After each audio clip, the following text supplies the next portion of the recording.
L'écriture pour faire avancer les droits des femmes. J'ai toujours voulu ça, même très très jeune. Il n'y a pas d'instinct biologique, psychologique qui définisse la femme en tant que telle.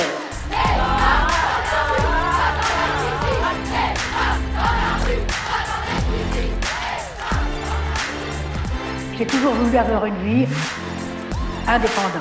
Bonjour à toutes et à tous, chères auditrices et auditeurs. Nous ouvrons aujourd'hui la 5e émission du podcast Le Deuxième Texte, le podcast des idées féministes qui mettent en avant des femmes autrices. Je suis Aude Loriot et je suis toujours avec mes consoeurs Nassira El Moadem, journaliste indépendante, et Marie Kirchen, red-chef du site web des Inrocks. Salut. Bonjour les filles. Salut Aude. Ce 5e et dernier épisode de la saison se penche aujourd'hui sur le dernier livre de la politologue Réjeanne Sénac, L'égalité sans condition, paru aux éditions Rue de l'Échiquier en mars 2019. C'est une autrice qu'on connaît bien à Slate, qu'on apprécie et qu'on a interviewée plusieurs fois. Alors pour la présenter en quelques mots, elle est directrice de recherche au CEVIPOF, le Centre de recherche politique de Sciences Po. Elle a siégé au Haut Conseil à l'égalité entre les femmes et les hommes de 2015 à 2019. Et si je devais résumer sa pensée en quelques mots, je dirais qu'elle a beaucoup travaillé à la fois sur la parité en politique et la notion de diversité, avec toujours un peu en toile de fond cette même idée que l'égalité doit être sans condition. Elle dénonce le concept de diversité quand il est associé par les élites à la performance et elle fustige la parité quand elle est justifiée parce que les femmes apporteraient quelque chose de différent. Son dernier livre reprend et poursuit ses analyses avec cette fois une forme d'exhortation, j'ai envie de dire, une forme d'adresse lancée à la nation tout entière. Osons nous imaginer et être semblables, qui est le sous-titre du livre. Et donc, Marie, tu vas nous lire un extrait qui résume cette idée.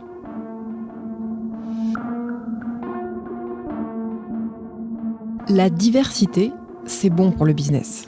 Si Lehman Brothers avaient été Lehman Sisters, il n'y aurait pas eu la crise. Pourquoi les politiques d'égalité, femmes-hommes, mais aussi pour les personnes dites issues de la diversité, sont-elles justifiées au nom d'une complémentarité rentable ? Nous trouverions par exemple déplacé, du moins pouvons-nous l'espérer, d'aborder la question du respect des règles de sécurisation des chantiers à travers un arbitrage entre les coûts, matériels et humains, et les économies engendrées par le non-respect de ces règles.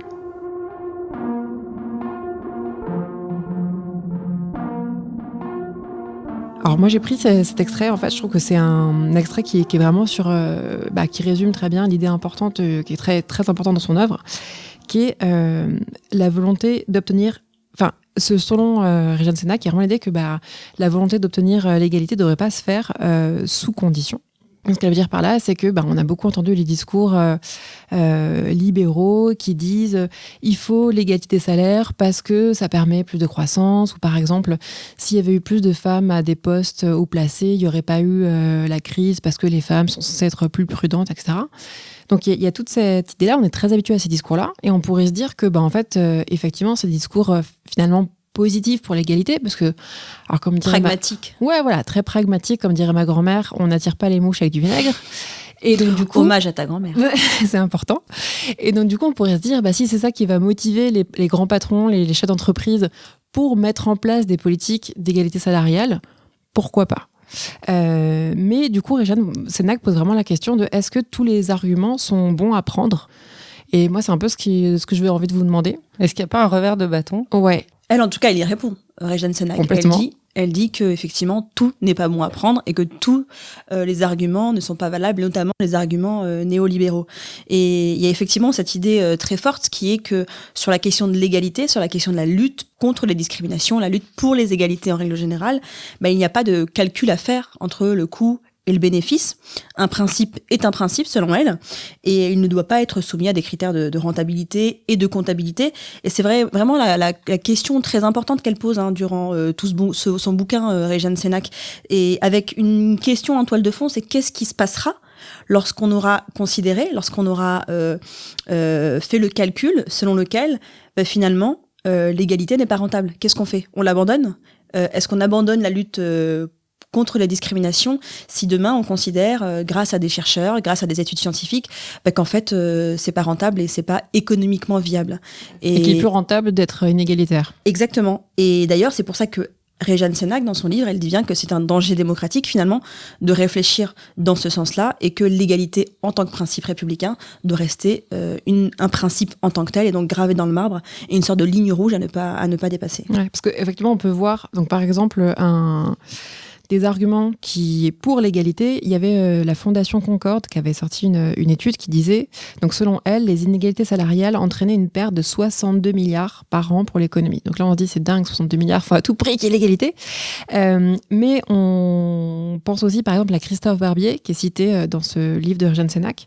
Lui, il avait dit, donc c'était sur le plateau de C'est dans l'air, sur France 5, en janvier 2017, il avait eu un point de vue tout autre, donc on va l'écouter. Il nous a décrit un autre raisonnement économique dans le sujet, c'est de dire si on paye les femmes comme les hommes, à compétences égales, et tout le monde le souhaite, évidemment ça engendre des cotisations supplémentaires, donc on peut faire partir les gens à 60 ans et c'est financé. Sauf que c'est vrai au moment où nous parlons, parce que les femmes qui sont à la retraite et qui seront payées, elles ont des petites retraites parce qu'elles ont eu des petits salaires pendant leur carrière. Le jour où les femmes bien payées arrivent à la retraite, ça explose en vol. Et au passage, si d'un seul coup on dit les femmes sont payées comme les hommes, tout le monde va applaudir, mais les entreprises vont avoir beaucoup de mal à encaisser ce surcoût de main-d'œuvre. Coût de main-d'œuvre. Eh ouais, ça coûte cher l'égalité. Hein. C'est ça. Ouf. Donc voilà, on voit vraiment que ça peut être utilisé comme un contre-argument, justement, de dire c'est pas possible, ça coûte trop cher en fait. D'ailleurs, ça m'a rappelé tout cet argument, son livre qu'elle avait fait il y a déjà pas mal d'années, s'appelle L'invention de la diversité, où elle développe aussi cette idée d'une égalité sous conditions, justifiée donc au nom d'arguments économiques et de performance.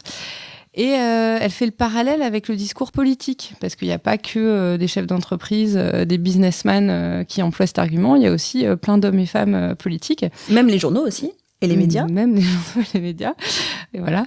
Et elle cite Nicolas Sarkozy, en janvier 2010, au plateau de Saclay, lors des vœux au monde de l'éducation et de la recherche, qui dit ceci, je vais vous le lire. « J'ajoute que les grandes écoles ont tout à gagner à diversifier leur recrutement. Enfin, mesdames et messieurs, un pays qui recrute ses élites dans 10% de la population, c'est un pays qui se prive de 90% de son intelligence. Comment ne peut-on pas comprendre cette vérité ? » Voilà, alors c'est ce discours-là, c'est finalement un discours pareil, enfin un peu pragmatique, mais qui scie un peu la branche sur laquelle il est assis. Et ça imprègne beaucoup de politique. Dans le livre L'invention de la diversité, elle cite Éric Besson, l'ancien ministre de l'Immigration, l'ancienne secrétaire d'État à la famille Nadine Morano, l'ex-conseiller technique de Sarkozy, Rachid Kassi, donc pas mal de gens. C'est intéressant d'ailleurs que tu cites Éric Besson, parce qu'Éric Besson, dans l'intitulé de son titre, il était effectivement ministre de l'immigration, mais aussi ministre de l'identité nationale.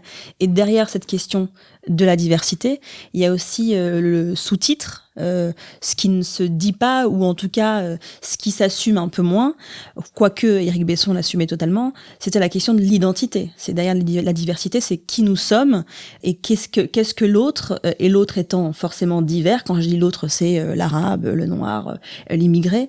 Et là, à mon avis, il y a aussi quelque chose de ce glissement en fait de la notion d'égalité vers la question de diversité, vers la question de l'identité. Oui, et même de la question de l'égalité à la question de l'identité. Parce que finalement, on est passé d'une époque où on disait il faut que tout le monde soit égaux, il faut l'égalité pour elle-même. Enfin, en tout cas, il y a eu un discours très l'égalité pour l'égalité qui, pendant des années, a imprégné les discours politiques, à un discours de l'identité des personnes, mettre en avant son identité de femme, son identité de personne racialisée. Et alors, bizarrement, c'est-à-dire que on va toujours reprocher aux personnes racialisées et aux femmes d'avoir ce discours, alors que très souvent, les militants antiracistes, les militants féministes dénoncent ce discours. Je vais citer, pour être plus concrète, Rokhaya Diallo, qui est citée par Réjeanne Sénac, qui dit En nommant des ministres issus de la diversité, on les fige dans des identités en faisant de leur origine un facteur prédominant par rapport à leurs compétences. Donc Rokhaya Diallo, qui est dénoncée par plein de gens comme le Printemps républicain, comme étant soi-disant la chantre de l'identité, on parle des identitaires de gauche, etc. Et ben en fait, elle dénonce ce glissement de l'égalité à l'identité elle-même. Et elle dénonce aussi l'assignation, du coup, cette assignation. assignation. Elle dénonce cette assignation identitaire. Mais c'est toujours compliqué parce que si on se met... quand on essaie de comprendre aussi pourquoi il y a ce glissement, c'est un glissement qui est favorisé par le discours politique ambiant, mais c'est aussi un glissement parce que quand on est renvoyé à son identité, quand on est aussi exclu parce qu'on est femme ou minorité, et qu'on sent qu'on a peut-être une carte à jouer comme femme ou comme minorité, c'est difficile parfois de ne pas utiliser ce qu'on a dans la poche finalement. Mais surtout parce qu'on est attaqué personnellement et qu'à un moment, on a aussi besoin de se défendre, défendre nos identités multiples, qui nous sommes, notre parcours, notre passé, notre héritage familial. Que c'est aussi, à mon avis, surtout ça qui est difficile en fait à encaisser. C'est qu'à un moment, tu es obligé de te défendre et d'expliquer qui tu es, quoi. Tu es obligé de te défendre, mais même parfois pour se faire valoir. Enfin, c'est un truc qu'on développe, une idée qu'on développe dans le livre que j'ai coécrit avec l'historienne Mathilde Larère. En fait, il y a plein... Des intrus en politique. Voilà, des intrus en politique. Et il y a plein d'exemples dans ce livre, comme Ségolène Royal, par exemple, qui joue de son image de mère en faisant venir les caméras à la maternité, comme Marine Le Pen, qui joue sur son image de femme pour adoucir le côté un petit peu dur du Front National. Et c'est ce que le sociologue Éric Fassin appelle le paradoxe minoritaire. C'est parce que il dit que les minorités visibles sont vouées à prendre la parole en tant que telles pour n'être pas traitées en tant que. Donc c'est un total paradoxe. Alors on sait que l'idée principale de Rejane Cenac, c'est de dire il n'y a pas de conditions à l'égalité. C'est vraiment le thème central du bouquin. Mais il y a quand même une exception, c'est la question de la discrimination positive. Rejane Cenac, elle dit que l'application de l'égalité ne doit souffrir d'aucune conditionnalité, mais que pour l'atteindre, elle doit tenir compte des différences de situation, de contexte, car ces derniers peuvent eux-mêmes engendrer des inégalités qu'il faut corriger, et c'est là qu'elle justifie la discrimination positive. Et c'est vrai que le Conseil d'État rappelle, donc il a fait un rapport public en 96 où il rappelle ceci. Donc la discrimination positive est une catégorie particulière de discrimination justifiée, mise en œuvre par une politique volontariste et dont l'objectif est la réduction d'une inégalité. Vraiment, la discrimination est positive, elle est légale et elle est légitime parce qu'il y a vraiment cette idée de l'enjeu, c'est de sortir de la vision mythique de l'égalité pour vraiment arriver à une égalité réelle.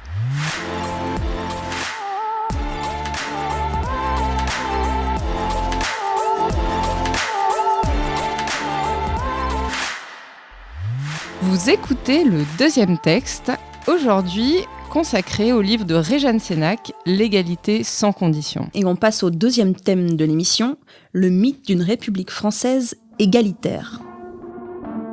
La psychanalyse peut aider à dénouer les héritages implicites qui façonnent et limitent la vision contemporaine du principe d'égalité à la française. La typologie freudienne de la personnalité humaine exprime un mécanisme subtil d'affrontement et d'entraide entre les trois grandes instances psychiques fondamentales, le ça, le moi et le surmoi. Tant que nous n'aurons pas fait un travail consistant à dire que notre héritage, notre ça républicain, est hétérosexiste, hétéronormatif et raciste, nous ne pourrons pas lutter contre les inégalités et les discriminations que nous diagnostiquons aujourd'hui. C'est la condition pour agir sur leurs racines. Entre l'idéalisation du surmoi égalitaire et le déni d'un ça inégalitaire, le moi républicain est schizophrène. Pour ne plus subir collectivement et individuellement cette pathologie, il faut assumer un héritage ambivalent et se donner les moyens de le dépasser dans une cohérence exigeante et critique. Cela demande de faire une psychanalyse politique, c'est-à-dire collective et idéologique, démarche par définition coûteuse, dérangeante et inconfortable. Alors, ce qui m'intéresse dans cet extrait qui a un peu... J'espère que vous nous suivez toujours. qui est assez corsé, hein, c'est que avec une métaphore, elle pose des idées. Une des idées très importantes de ce livre, c'est qu'il existe un fossé entre notre représentation de la République et ce que la République est vraiment. Alors, bon, on a en principe quand même tous et toutes un petit peu étudié vaguement ce que c'est le ça, le surmoi en philo, au bac. Mais je rappelle vite fait quand même 2-3 choses. C'est que le surmoi, donc que Freud a longtemps aussi appelé l'idéal du moi, c'est la partie de l'inconscient qui fixe les interdits, qui permet de vivre en société. C'est ce qui sublime nos pulsions. Et le ça, au contraire, c'est le domaine des pulsions, du désir brut, de tout ce qui est refoulé et parfois laid, tout ce qu'on ne veut pas voir. Ce qui est super intéressant dans cette métaphore, en fait, c'est que grâce à la psychanalyse, on peut expliquer comment des vérités sont occultées. Et là, c'est en fait notre république raciste, sexiste, qui est complètement remplacée par une république idéalisée, égalitaire. Et dans les faits, c'est pas du tout ça, parce que les révolutionnaires ou ceux qui les ont inspirés sont très loin d'avoir pris en compte les femmes et les minorités. Ouais, carrément. Et après, évidemment, c'est liberté, égalité, fraternité. Et on voit que fraternité, pas du tout. Puisque, effectivement, au moment de la Révolution française, donc les femmes sont complètement exclues de la citoyenneté active. Déjà, elles n'ont pas le droit de vote, ce qui est quand même un peu la base. Et elles vont mettre énormément de temps à l'avoir, parce que c'est juste en 1944. Mais au-delà de ça, il y a un décret... 1944. Oui, pas 1844. Non, un siècle plus tard. Oui, donc 1944. Et donc, à l'époque révolutionnaire, il y a un décret que cite Régine Sénac qui carrément qui visait à interdire les clubs féminins pour pas que les femmes se rassemblent ensemble et papotent un peu politique. Et un des arguments du député Jean-Pierre André Amar, lui, il explique que les femmes sont de façon générale peu capables de conception haute et de méditation sérieuse, donc dénuées de force morale et physique qui exigent le traitement des affaires publiques. Donc on voit bien qu'à l'époque, on n'est pas trop dans la fraternité, les femmes ne sont pas du tout incluses dans cette espèce de groupe des frères qui vont s'emparer de la politique.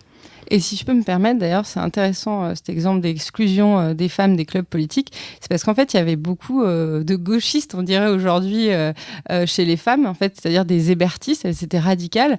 Et en fait, on a aussi fait ce décret en utilisant la carte du genre pour exclure les plus radicales. Et donc ça, c'est en 1793. En 1804, à partir de 1804, il y a l'incapacité juridique des femmes qui est inscrite dans le Code civil. On doit attendre la loi de 1965 pour que les femmes puissent travailler et ouvrir un compte sans demander l'autorisation de leur mari. Donc on voit bien que voilà, c'est pas du tout... les femmes n'ont pas été incluses comme notre idéal républicain le laisse entendre. Et d'ailleurs, ça perdure aujourd'hui. Oui, et pas uniquement pour les femmes, d'ailleurs, pour l'ensemble des minorités, si on peut les appeler comme ça. Le mythe est utilisé à dessein, dit Régine Sénac, pour illustrer à quel point la notion d'égalité est un idéal, mais malheureusement mythique au regard des faits, non pas uniquement de manière abstraite. Et il y a une actualité récente qui le prouve. C'est cette tribune, je ne sais pas si vous l'avez lu, qui a été publiée dans le journal Le Monde le vendredi 21 juin 2019, écrite par des élèves de seconde de Seine-Saint-Denis et dont la force du propos mérite d'être soulignée. Alors, grosso modo, ces étudiants, enfin ces lycéens, qu'est-ce qu'ils disent ? Eh bien, tout simplement que l'école de la République ne réserve pas les mêmes conditions à la jeunesse de Seine-Saint-Denis, aux enfants d'immigrés, aux pauvres, qu'aux élèves des centres-villes. Vous préférez vivre ensemble entre vous que de vivre ensemble avec nous. Et il d'ailleurs fustige les conditions inégalitaires, matérielles, d'enseignement, d'éducation dans les établissements de banlieue. Et c'est là que c'est intéressant, c'est que il y a une question de génération aussi, c'est-à-dire qu'aujourd'hui, en 2019, il y a une jeunesse qui est tout à fait consciente que finalement, l'égalité est un mythe, c'est triste, mais en même temps c'est la réalité, et que c'est effectivement un idéal à atteindre, mais que dans certains territoires, cet idéal est bien difficilement à atteindre, et qu'il y a aussi des inégalités de conditions entre eux, jeunes de banlieue, et les autres, avec cette question que les jeunes générations ne sont pas dupes, et ont même donc intégré que l'égalité n'était pas de fait réelle, mais bien un idéal difficile à accéder. D'ailleurs, ce qu'on sait, c'est que les élèves de Seine-Saint-Denis perdent en moyenne une année de scolarité par rapport aux autres élèves au même niveau à cause du manque de professeurs, de manque de remplacement de professeurs, des professeurs absents. Et donc on voit bien le décalage qui se crée entre eux et les élèves des autres établissements publics. Une vraie inégalité. Exactement. Et alors que ces lycéens, eux, ils ont bien compris qu'il y avait un fossé entre le mythe et la réalité, d'autres, comme le philosophe Raphaël Enthoven, sont en pleine idéalisation de la République, comme dans cette chronique sur Europe 1. Mais il n'y a pas d'équivalent féminin à fraternité puisque les femmes n'en sont pas exclues. Fraternité est un terme générique et généreux qui inclut frères et sœurs comme les droits de l'homme incluent ceux des femmes. On peut déplorer, bien sûr, que le langage dise les choses ainsi. Mais le mot n'est pas la chose et il ne viendrait à l'idée de personne d'exclure les femmes de la fraternité. Vous avez bien entendu, non, vous ne rêvez pas. Raphaël Enthoven a bien dit qu'il ne viendrait à personne l'idée d'exclure les femmes de la fraternité. Alors, je ne sais pas s'il a bien révisé ses cours d'histoire, mais au moment où, en fait, on invente la devise liberté, égalité, fraternité, on n'est pas du tout en train d'inclure les femmes et les minorités. Pas du tout. Et en fait, fraternité, ça veut bien dire les frères. Et les non-frères, comme dit Réjeanne Sénac, qui emploie ce concept-là, eh bien, les non-frères, les femmes, les non-blancs ou les personnes racialisées, d'ailleurs on dit bien non-blancs, sont totalement exclus de la République. Et cette idée de fraternité est en fait un faux universalisme. Et c'est vraiment, il y a une vraie cécité des intellectuels contemporains qui ne veulent pas voir ça. Et c'est le terme qu'utilise Réjeanne Sénac, cécité, je trouve que ça correspond très très bien. Elle, ce qu'elle propose un autre terme, c'est-à-dire qu'il y a la fraternité, donc c'est les frères. On pourrait lui opposer la sororité, mais ça ne va pas, parce que du coup, ça concernerait que les sœurs, et serait tout aussi excluant. Et donc, elle, ce qu'elle propose, c'est l'adelphité ou la solidarité. Donc, adelphité, c'est vraiment un terme qui vient de la racine grecque adelph et qui désigne les enfants issus d'une même mère, donc que ce soit des filles ou des garçons. Et c'est une idée qui a déjà été portée par la féministe Florence Monreno.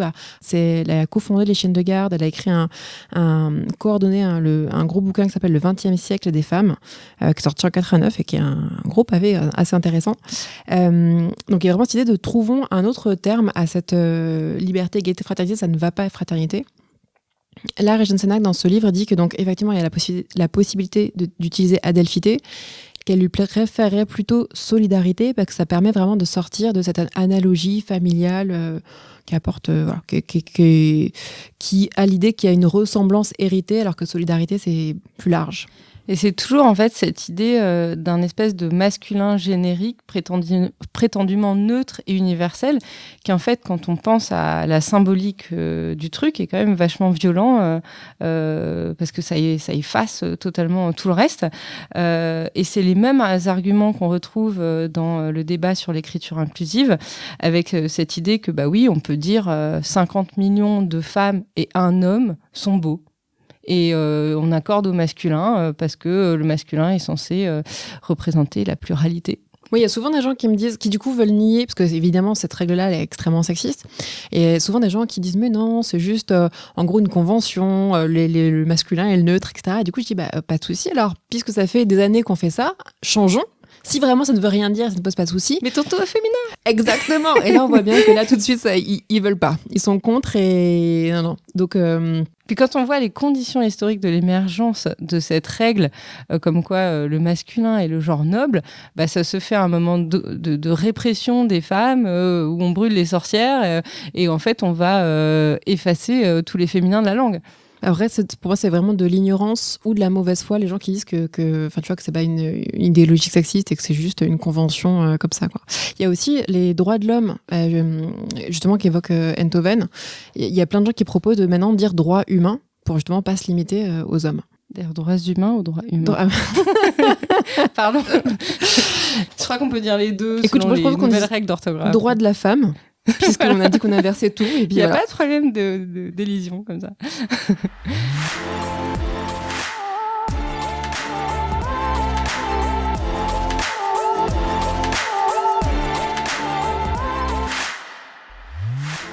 Vous écoutez le deuxième texte et aujourd'hui, on se penche sur le livre de Réjeanne Sénac, L'égalité sans condition. Alors nous allons passer au troisième thème de cette émission, Nassira, tu vas nous lire un extrait.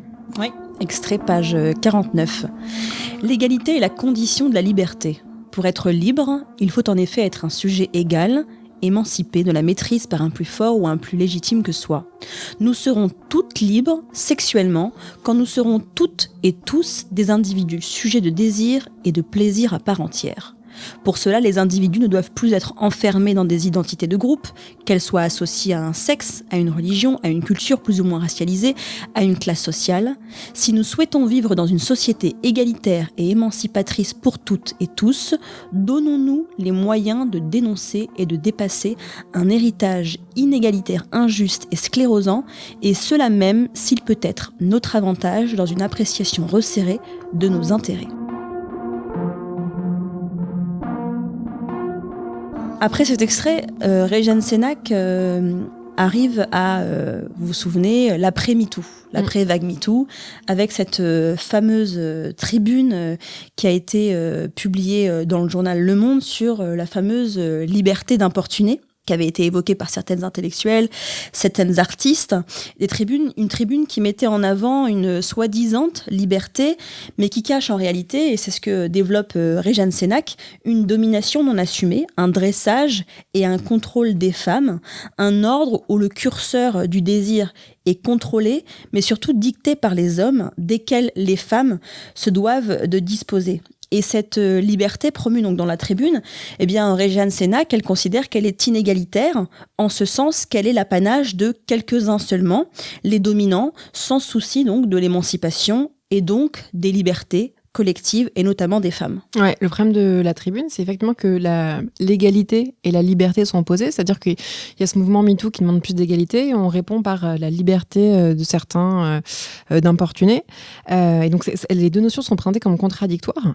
Et là, il y a vraiment ce moment dans le livre où Rejane Cenac rappelle que l'égalité est la condition de la liberté, c'est-à-dire que pour être libre, faut pouvoir être un sujet égal, émancipé de la maîtrise par un plus fort ou un plus légitime que soi. Donc c'est vraiment l'idée que les femmes doivent être vues comme des personnes ayant aussi des désirs et cette liberté. Après, ce qui était vraiment problématique, entre guillemets, sur cette tribune, c'était que, d'abord, c'était de grands noms de femmes, et qui, du coup, avec une sorte de prescription, en fait, de la part de ces femmes qui sont connues, reconnues, une parole très réputées, forte. une parole forte, voilà, une parole modèle. Donc ça, c'est la première chose. Et puis, il y avait aussi la question de l'instrumentalisation de la liberté, qui elle-même, du coup, est productrice d'inégalités, notamment celle qui consiste à dénigrer aux femmes la liberté, tout simplement de témoigner et de dire ce qui leur est arrivé et de raconter finalement ce par quoi elles sont passées. Et de se dire victime en plus. Ouais. Et il y a un autre endroit où liberté et égalité sont en jeu dans ce chapitre, c'est l'art. Parce que là, en plus, on a des exemples récents où les deux s'entrechoquent et où la liberté d'expression est à géométrie variable. C'est l'exemple d'Orelsan et de Ménel. Alors, je rappelle qu'Orelsan, c'est un rappeur qui a chanté Sale pute et qui dit notamment des choses comme je vais te Marie Trintignant, en référence à Marie Trintignant, qui est morte sous les coups d'un chanteur célèbre, Bertrand Cantat. Et lui, il a jamais été condamné. Enfin, il a été condamné une première fois par le tribunal et ensuite il a été comment on dit, relaxé voilà, en appel. Orelsan, pas Bertrand Cantat, on précise. Non. Orelsan. Et de l'autre côté, il y a une chanteuse, Ménel, qui était dans le télécrochet The Voice, et qui, elle, pour des posts qu'elle avait publiés en étant toute jeune, je sais plus quel âge elle avait, mais 12-13 ans, quelque chose comme ça, elle a été obligée de quitter The Voice. Donc on voit bien là que c'est un peu deux poids, deux mesures. Oui, c'est ce que dit Rejane Cenac, c'est que d'un côté, on donne la légitimité à certains, et en l'occurrence là à Orelsan, mais c'est valable aussi pour d'autres. Elle cite par exemple Michel Houellebecq avec son roman Soumission. On donne cette légitimité de la liberté créatrice en fait, et qui pourrait être exempte de n'importe quelle transgression. Et de l'autre, on enlève ce droit-là à la liberté de création, justement, notamment à Ménel et à d'autres, parce que ce sont des gens qui sont issus de minorités, ce sont des femmes, et donc du coup, on considère qu'ils ont moins le droit, en tout cas c'est ce que dit Rejane Cenac, de transgresser les limites. Sûr qu'en plus, Manal, il y avait ses posts Facebook, il y a aussi le fait qu'elle chantait la chanson en arabe, une partie. Et ça, il y avait plein de gens qui avaient pas supporté ça. Oui, et qu'elle était voilée. Et qu'elle portait le voile, C'est le effectivement. problème de ça. Évidemment. Alors qu'en plus, sur Orelsan, on voit bien que même si, il peut se dire que c'est de la fiction, que c'est un personnage, etc., il y a quand même intrinsèquement à la chanson une sorte de banalisation de la violence, que c'est quand même des choses qu'on va comme ça chantonner, alors que c'est des paroles qui sont extrêmement dures. C'est ce que dit Rejane Cenac, effectivement. Elle dit que le risque, en fait, le danger même, avec notamment Orelsan et d'autres, c'est qu'il y ait une forme effectivement de banalisation et que cette liberté invoquée, eh bien, elle sert tout simplement la reproduction des inégalités et que du coup, la liberté qui est invoquée, en fait, elle soit contradictoire à l'application de l'égalité en tant que telle et reproduise des inégalités et sert la tolérance sociale à l'égard des violences, quelles qu'elles soient. Et d'ailleurs, comment il fait ça, Orelsan, en fait il joue avec son statut d'artiste, avec l'ambiguïté de son statut d'artiste, parce que c'est une chose de mettre en scène la violence, le viol, et d'en parler, parce que c'est des sujets importants, et c'est autre chose de le promouvoir. Et dans ses chansons, ça ressemble à une forme de promotion de la violence. Et c'est ce que dénonce la sociologue Nathalie Heinich, qui est citée par Rejane Cenac. Dans le livre, elle dit « Si la diffusion devenait par principe libre, alors aucun contrôle ne pourrait plus s'exercer sur la diffusion de propos incitant à la haine raciale ou au meurtre, ou d'images pédopornographiques, pour peu que le cadre en soit artistique ou fictionnel ». Elle a écrit ça dans Une dérive de la notion de liberté de création. C'est un article dans Libé. Après, Orelsan, il le fait parce qu'il peut le faire, parce qu'il y a une tolérance vis-à-vis de qui il est. Il appartient à un groupe dominant. En tout cas, on peut considérer qu'il appartient à ce type de groupe dominant, qui est un groupe mâle, blanc, de milieu socioculturel favorisé. À contrario d'une fille comme Ménel. C'est intéressant et c'est ce que Rejane Cenac développe dans son texte, ce fameux deux poids deux mesures et de qui parle. Et donc du coup la légitimité qu'a la personne à parler et à dire ce qu'elle a à dire. Ça fait penser d'ailleurs à l'artiste aussi qui a écrit Pendez les Blancs, finalement par rapport à Sale pute d'Orelsan. Enfin, là aussi on peut se demander pourquoi il y a un traitement différent. Enfin, en tout cas, les deux ont fait polémique, mais Orelsan, lui, a été relaxé. C'est le deux poids deux mesures qui est effectivement développé par Rejane Cenac dans son bouquin. Ouais.